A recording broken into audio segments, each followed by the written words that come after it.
श्री स्वामी समर्थ. पिंडे पिंडांचा ग्रासू, तो हा नाथ संकेतींचा दंशू, परी दाऊनी गेला उद्देशू श्री महाविष्णू.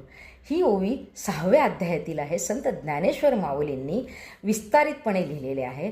संत निवृत्तीनाथांचे नाथ आदियोगी भगवान शंकरांनी पार्वतीला याचे मर्म सांगितले आहे.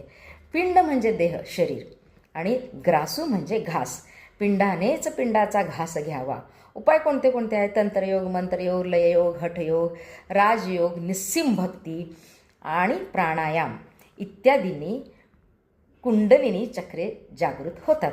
आपल्या शरीरातच ब्रह्मरस आहे, अमृत आहे, ओजस आहे. ओजस म्हणजे व्हायटॅलिटी, एनर्जी.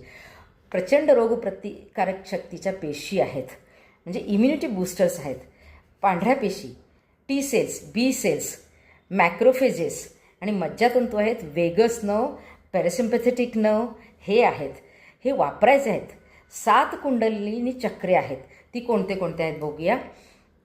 मूलाधार चक्र, स्वाधिष्ठाना चक्र, मणिपुरा चक्र, अनाहता चक्र, विशुद्धी चक्र, आज्ञा चक्र आणि सहस्त्रारा चक्र.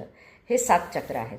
आजचा हा अभ्यास आहे 5वा चक्र, विशुद्धी चक्र, थ्रोट चक्र. उज्जयी प्राणायाम.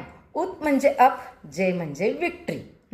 रोग प्रतिकारक शक्ती प्रचंड प्रमाणात वाढते. लो एनर्जीचे व्हायटॅलिटीमध्ये रूपांतर होते. स्ट्रेस कमी होतो, झोप शांत लागते. इरिटेटिंग कफ जो असतो ना हा जो असतो ना तो त्रास कमी होतो. आणि थायरॉईड ग्लँडचं कंप्लीट सर्व्हिसिंग होतं. आवाज मेलोडियस होतो. उच्चार स्पष्ट होतात. फुफ्फुसाची क्षमता वाढते. What not. अगणित फायदे आहेत. आपण मॉर्निंग वॉक करताना, व्हाईल वॉचिंग टी व्ही, किचनमध्ये कधी पण करू शकतो.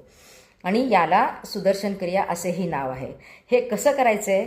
स्वरयंत्राचे ओपनिंग जे आहे ना, लॅरिंगचं ओपनिंग, ग्लॉटिस म्हणतात, तो थोडासा पार्शियली कॉन्ट्रॅक्ट करायचा, अगदी किंचित.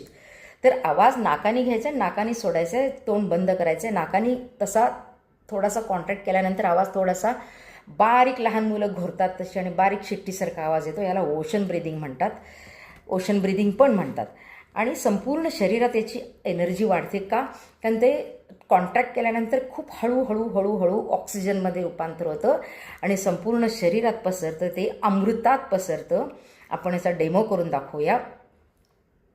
आधी काय करायचं? व्यवस्थित बसायचं. कुठेही बसलात तरी चालेल, चेअरवर झोपून सुद्धा केलं तरी चालेल, काहीच प्रॉब्लेम नाही. हा ओशन ब्रिदिंग म्हणजे व्हायटॅलिटी प्राणायाम आहे. ओशन कसा आवाजाचा, कसा समुद्राचा येतो तसा काढायचा आवाज.